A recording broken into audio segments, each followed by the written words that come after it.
দেখ একটু এটা কি লইছে সুজা মাদুর সাগা এটাতে চাঁদ দেখা যাইব নাহি এই বাঙালিগর স্বভাবটাই খারাপ। আমরা চাঁদ দিকা কই, ওটা দিকে দিকে ওরা কইয়া ঈদ কইরা আরে। এ বাংলা যন্ত্র সরায়েগা, এখান থেকে মাচ্চা মাচ্চা চেরেঙ্গা গন্ধ আসেগা। হামারা মেশিন দিয়া চাঁদ দেখেগা, ওইটা শুনেগা, আর তোমারা বাঙালিরা ঈদ করেগা। এই নেহি ডিস্টার্ব করেগা, সরেগা। আরে হরো দেখি মেশিন মেশিন হরো দেখবার দাও। হ্যাঁ এই যে ইন্টারনেট ভালো মতন দেখা যাচ্ছে না। এই দেখি হরো হরো মেশিন লইছে কইতে।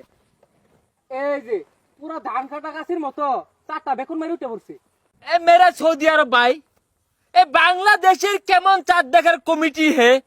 এক চাঁদ দেখতে আসতে হে তো তল দিয়ে আরেক চাঁদ বাড়িয়ে যেতা হে। হ্যাঁ মেরা ভাই হে, ইয়ারা মান্না ওয়ারা দানা ইয়া আমার বাংলা ইয়া। এই সর, কি আর উত্তরজালা মেশিন কি মেশিন ঢুকাই দিছ? সর ইনতে, মেশিনটা লুড়ে ভরে গেছে। দেখ দেখ পোসার গপ্পটা শুনই এগুলা খুঁটি ঠেঙ্গাই নাই রে চাঁদ দেখা যায় না আঙ্গুর